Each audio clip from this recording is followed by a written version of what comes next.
when your own family becomes your worst enemy. I used to believe that family was the strongest anchor in life, but sometimes, the ones who destroy you are the people closest to you, not because they hate you, but because they can't stand seeing you succeed beyond them. That was the harsh truth I realized after 10 years of pouring everything I had into transforming my father's small computer repair shop into a multi-million-dollar tech empire. And then, in a single night, everything I built was ripped away from me by my own family. But I'm not someone who can be easily destroyed. 10 years ago, when I was just 22, my father's computer repair shop was on the brink of closing down. Tucked away in an obscure corner of downtown, it was nothing more than a relic of the past, dusty, outdated, and nearly devoid of customers. My father, Richard Blake, was a stubborn man, clinging to outdated business methods and refusing to adapt to the rapidly evolving tech world. I still remember those days when he sat behind the counter, staring at his old ledger with a furrowed brow, struggling to understand why sales were plummeting. "People don't repair computers anymore, Natalie," he said bitterly. "Kids these days just buy a new one when something goes wrong. How can we compete?" I didn't argue with him, but deep down I knew the truth. We couldn't compete because we refused to change. My older sister, Olivia, never cared about the shop. She was the golden child, the pride of the family. Smart, beautiful, a graduate of one of Boston's top business schools, and quickly climbing the ranks in a prestigious financial consulting firm. Every time she visited home, she looked at me with pity, seeing me still toiling away in that little store. "Natalie, you're wasting your life here," she'd shake her head. "With your brain you could do so much more than just tightening screws on these old machines." I only smiled. I wasn't just tightening screws. I was seeing an opportunity that no one else did. I studied computer science at a local university. Not as flashy as Olivia's Ivy League degree, but I had something she didn't: practicality. I didn't just learn programming. I learned how to spot gaps in the market, to identify needs that weren't being met. And I found one. One late night sitting in the shop surrounded by broken computers and overdue bills, it hit me. The problem wasn't just in repairs, it was in management. Dozens of customers came in every day with malfunctioning laptops, but most never returned, because there was no easy way for them to track the status of their repairs. I built a simple software solution to fix that. A repair tracking system that automatically updated customers on their service progress. At first, my father scoffed. "What's your little software going to do? We're not Google, Natalie."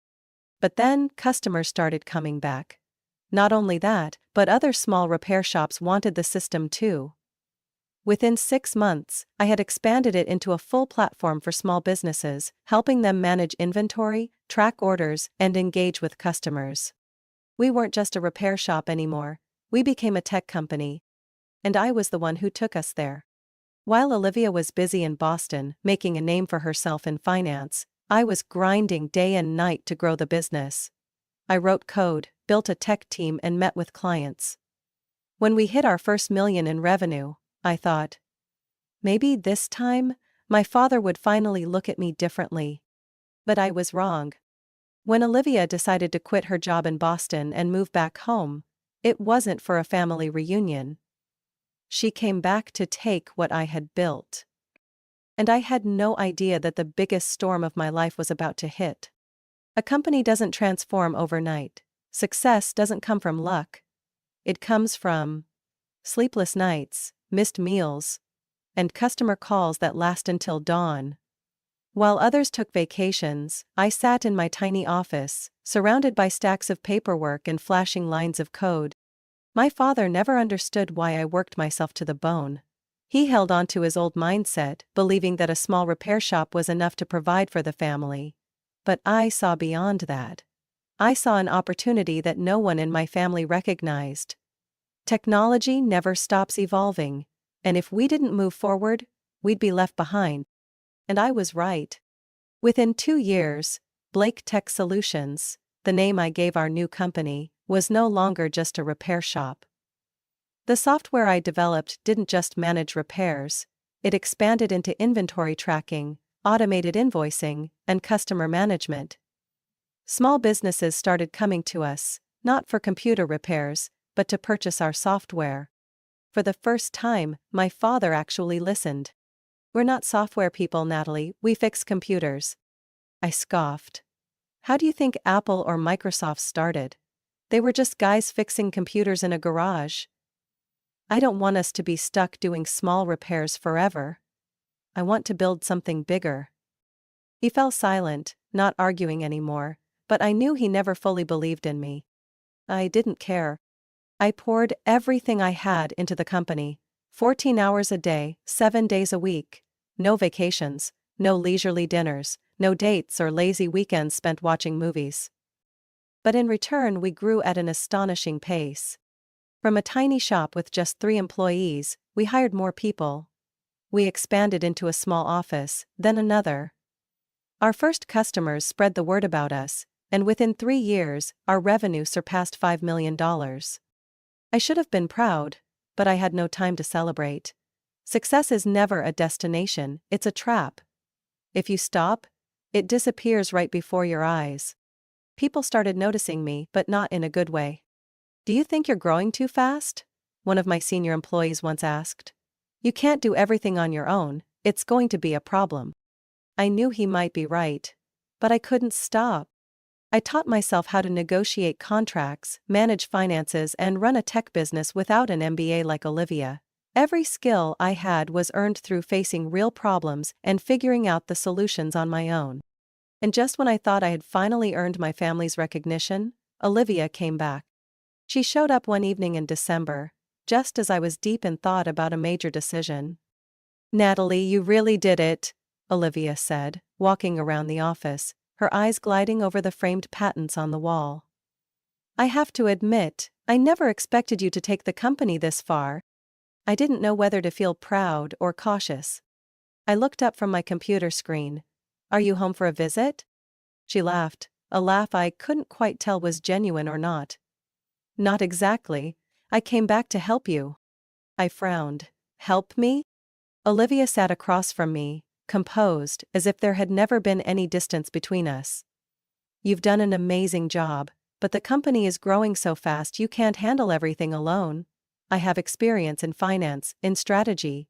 I can help take Blake Tech to a stable and sustainable level." A part of me wanted to believe her, but another part didn't. "I've managed just fine so far." She smiled. "Fine. But not enough. You need someone who knows how to run a real corporation.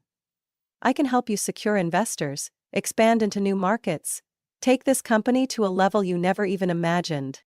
I didn't answer right away. I knew Olivia. I knew she never did anything without a purpose. But in that moment, I made the one decision I would regret the most. I agreed. Within weeks, Olivia officially joined the company, and within months, I realized that I had let a wolf into my own home. My story should have ended here with a happy conclusion about sisterhood and collaboration. But it didn't. Because Olivia didn't come back to help me. She came back to take everything away. I always knew Olivia was ambitious, but I never imagined that ambition would be aimed directly at me.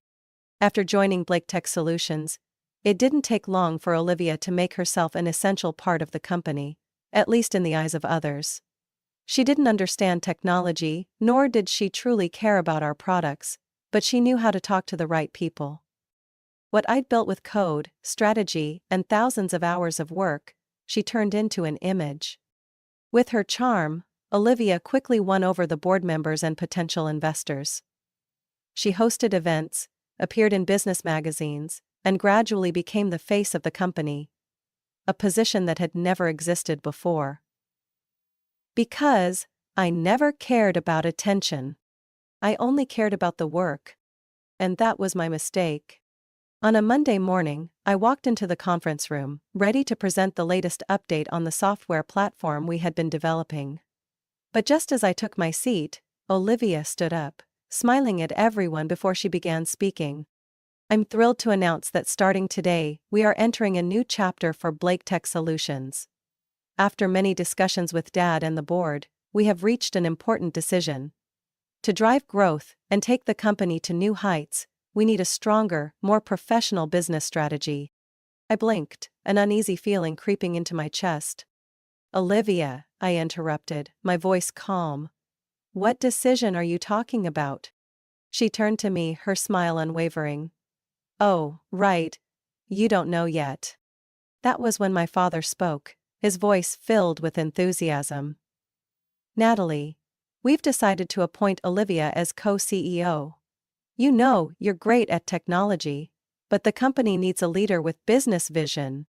The room suddenly felt stifling. I looked around the table. A few people avoided my gaze. Others nodded along with my father, unquestioning. I let out a quiet chuckle, not because I found it funny, but because I couldn't believe their audacity. Why am I only hearing about this now? I asked, my eyes locked on Olivia. She tilted her head, as if I were overreacting. Natalie, you've always been busy with the product, while I've been focused on the business side. This is the most logical step for the company. I clenched my fists. And I don't get a say in this? My father frowned. Natalie, this is for the benefit of everyone. For the long-term growth of the company. I wanted to laugh out loud. Benefit of who? Mine?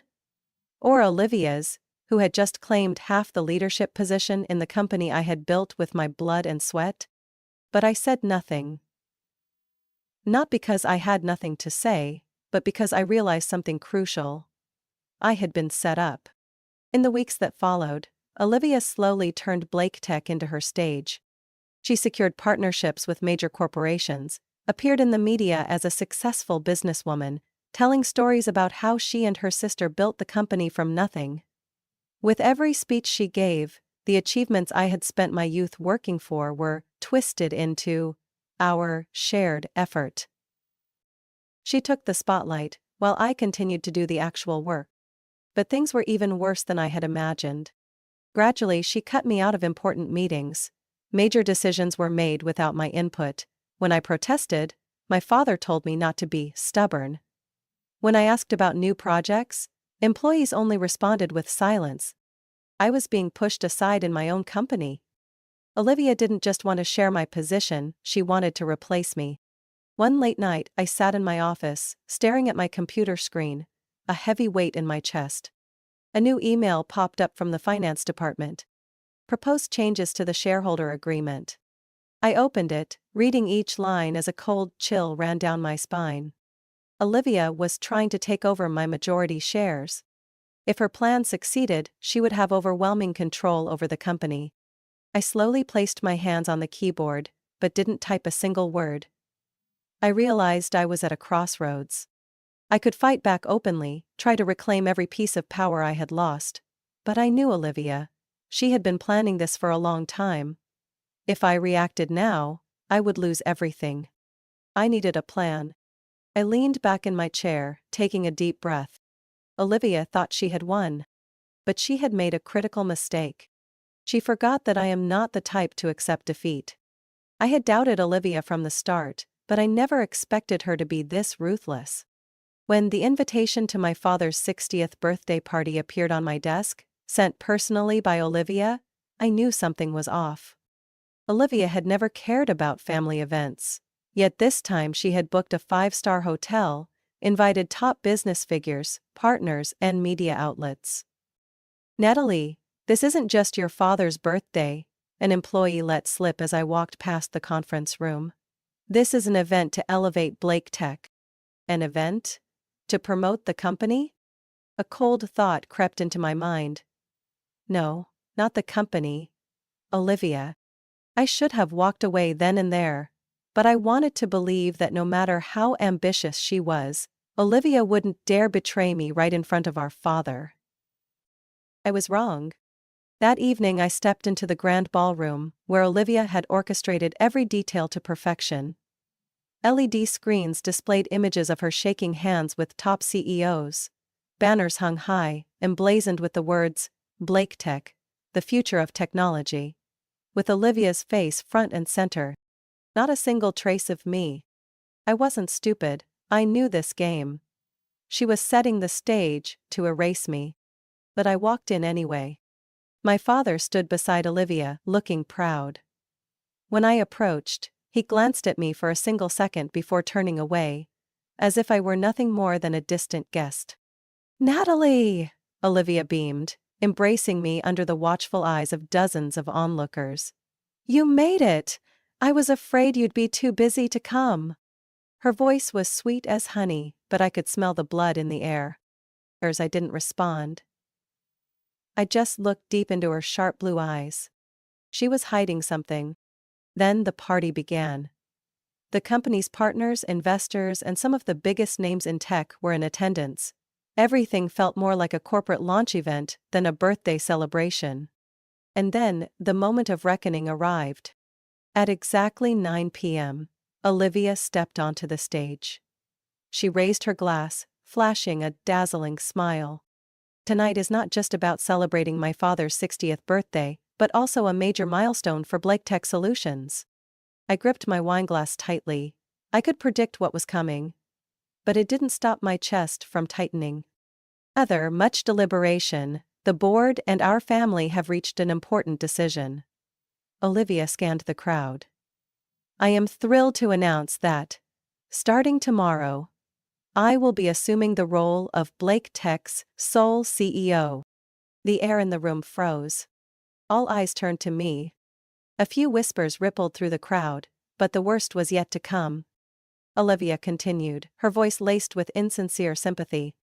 "Don't misunderstand. My sister Natalie has made valuable contributions over the years, but we all know her strengths lie in technology, not leadership." More eyes on me, but I didn't blink. "We need someone with real vision, someone who can propel this company forward. And to be completely honest," she paused, locking eyes with me, "Natalie, you're just not capable of doing that." A shockwave rippled through the room. I had spent my entire life being underestimated, being dismissed, but I never thought it would be my own sister humiliating me in front of hundreds of people. I looked at my father. He didn't object. He nodded in agreement. Had I just lost everything? No one spoke. No one stood up for me. Taking a deep breath, I set my wineglass down on the table. The room braced for an explosion, a fiery confrontation. But I didn't argue. I stood up, walked to the head table where my father sat. Slowly I pulled a small gift box from my pocket and placed it in front of him. "Happy birthday, Dad." My voice was calm, cold, even. Then I turned and walked out of the room without looking back. Behind me, the murmurs grew louder. Some people were shocked, others whispered among themselves. But I didn't care anymore. They thought I had accepted it, they thought I had been pushed out and would disappear forever. They were wrong. As I stepped out of the hotel, a small smile crossed my lips. Olivia thought she had won the company. But she had forgotten something important.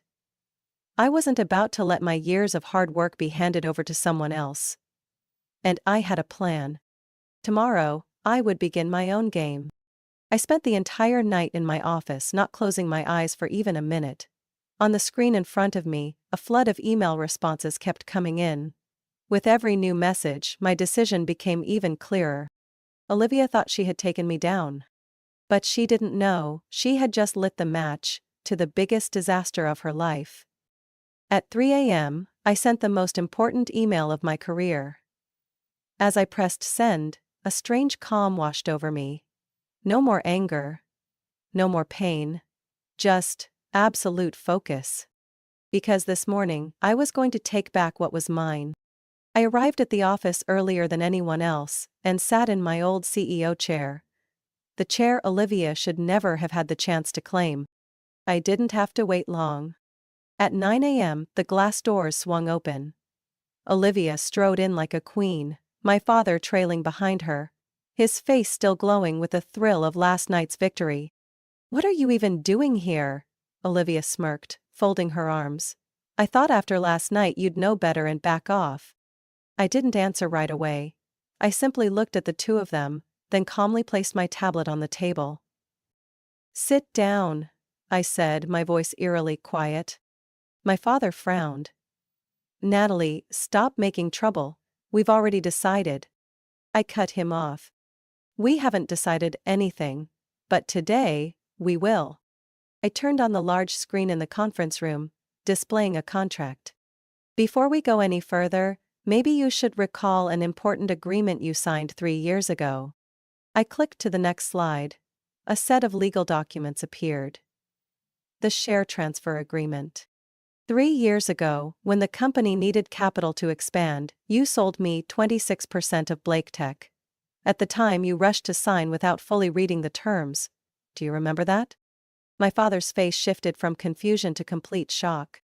I continued, when you add that to the 25% stake I already owned, that gives me a 51% majority share. I turned to Olivia, watching as the smile froze on her face. You are not the sole CEO, I said slowly. Starting today, I have the final say in everything at Blake Tech. The room fell into absolute silence. My father was speechless, and Olivia sat frozen, gripping the arm of her chair so tightly her knuckles turned white. But I wasn't done yet. I pressed another button on my tablet, pulling up the second crucial email. And we have one more problem to discuss. On the screen, the contents of the email appeared. Sender: Natalie Blake.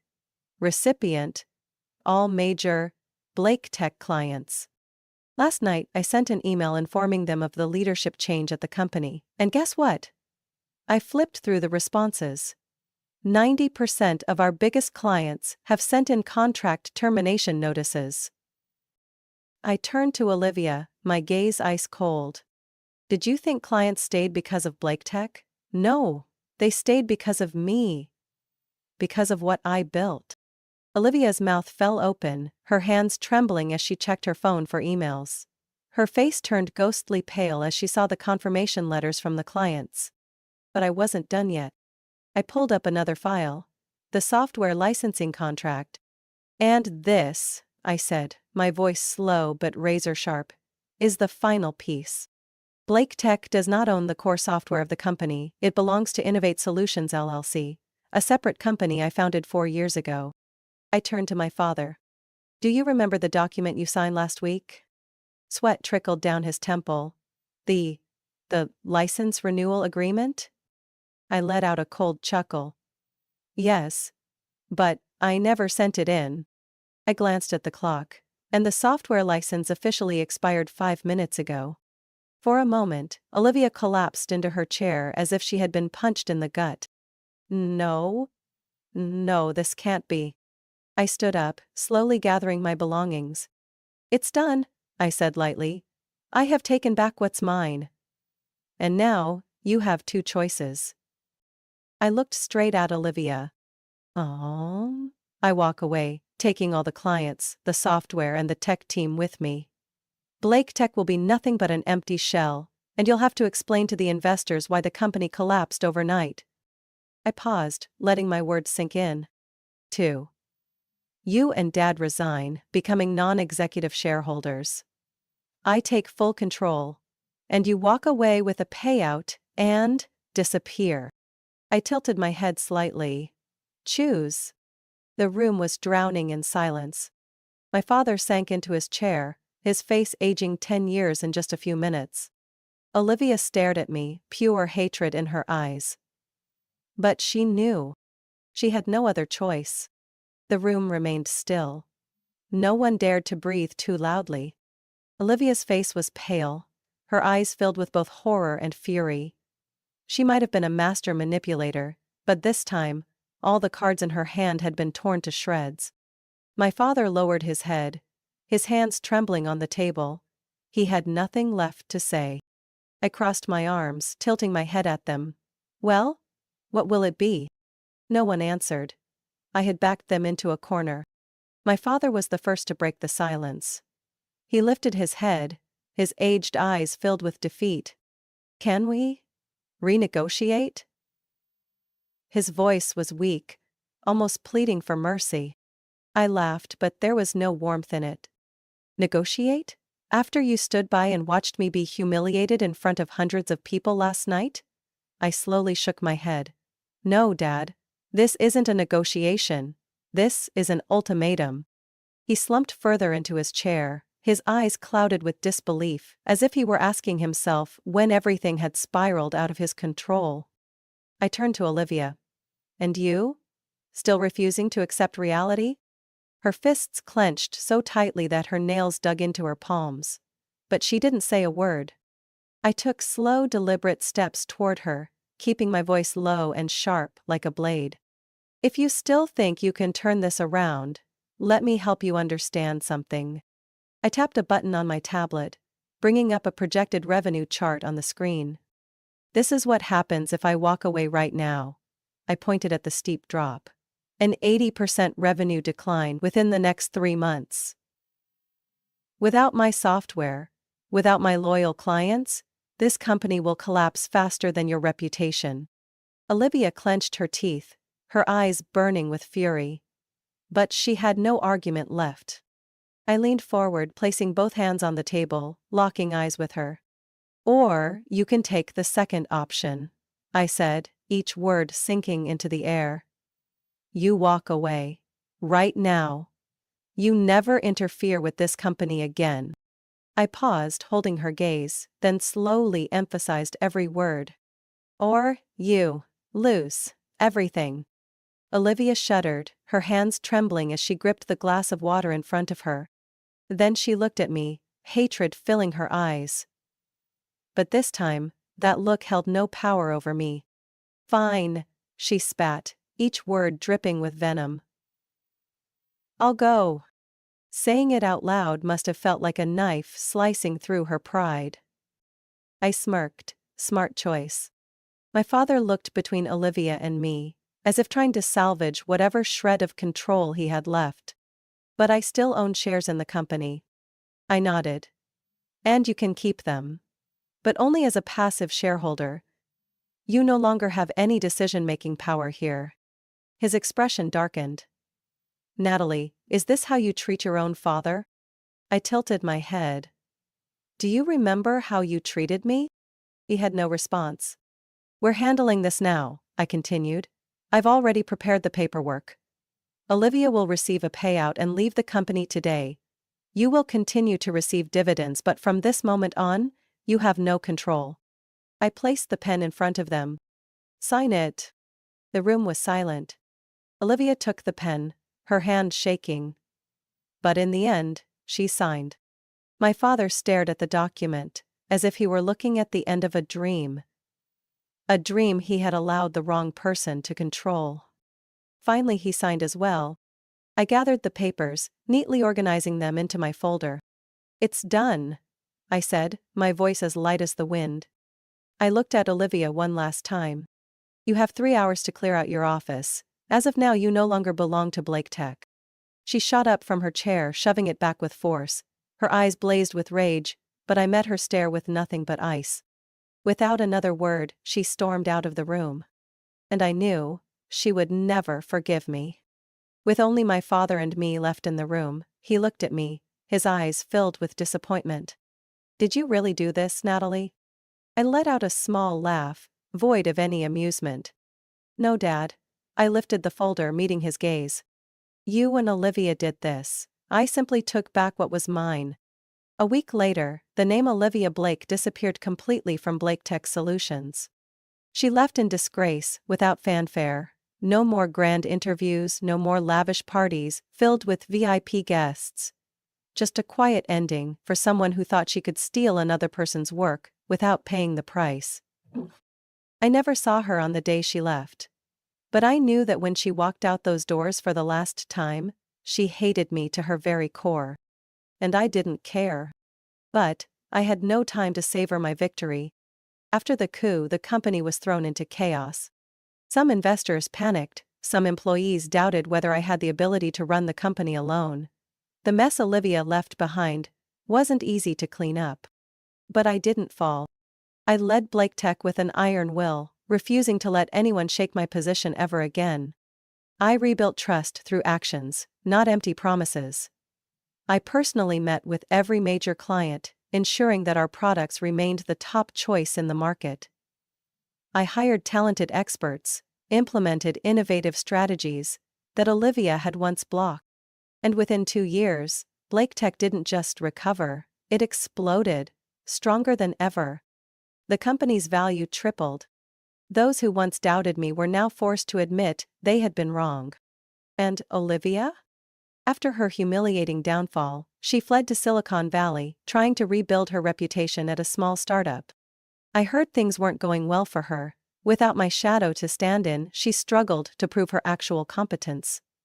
But in an industry where reputation can make or break a person, the name Olivia Blake had become a cautionary tale. People said she still tried to appear strong.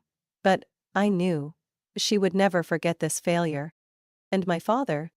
After losing control of the company, he finally understood just how wrong he had been. He retired early, leaving behind the business world he once prided himself on. I don't know if he regrets anything. But he never spoke about the past again. We still saw each other on holidays, exchanged polite conversations. But the father-daughter bond had been permanently severed. I still kept the unopened birthday gift I had given him that fateful night. A photo album documenting the company's journey from day one. It sat on the shelf, gathering dust over the years. I had never opened it. Maybe one day, when the pain had faded, I would give it to him. But not today. My story became a legend in the business world. People called me Natalie Blake, the woman who turned the tables. They were curious about how I reclaimed my company, about the bitter lessons Olivia and my father had learned. They spoke of me with admiration and caution. Because they all knew one thing. I was the kind of person you should never underestimate. Then one day, an email appeared in my inbox. From Harvard Business School. Subject: Invitation to speak at the graduation ceremony. I skimmed the content. They wanted me to give a speech on the power of underestimated leaders. I let out a quiet laugh. The irony of fate, the event organizer was none other than Olivia. I imagined the look on her face when she saw the email confirming that I would be standing on stage, right in front of her. And this time, I would be holding the microphone. And she would be the one forced to listen. Why are we here today? I stood before hundreds of graduating students, the stage lights shining down on me. My eyes scanned the crowd, pausing for a brief second on Olivia's stiff expression. She couldn't leave. She couldn't do anything but sit there and listen to every word I said. I was once seen as worthless, I said, my voice echoing through the auditorium. I was pushed out of the very company I'd built. I was humiliated in front of hundreds of people. Some in the audience held their breath, sensing that a deeper story was unfolding. I looked directly at Olivia. But there's one thing that those who betrayed me never understood. The most underestimated people are often the most dangerous ones. The room erupted into applause, but I didn't look at anyone else. I only looked at Olivia. And at that moment, I saw what I had been waiting for all these years. For the first time in her life, she couldn't meet my eyes. Natalie's story is more than just a battle for justice, it is a profound lesson in self-worth and resilience. In reality, many people are underestimated, sidelined by their own families or colleagues. But like Natalie, true success doesn't come from status or reputation. It comes from actual ability and the strength to rise after betrayal. When someone tries to steal what you've built, remember this. The best revenge isn't to destroy them. It's to make them acknowledge that you can never be replaced.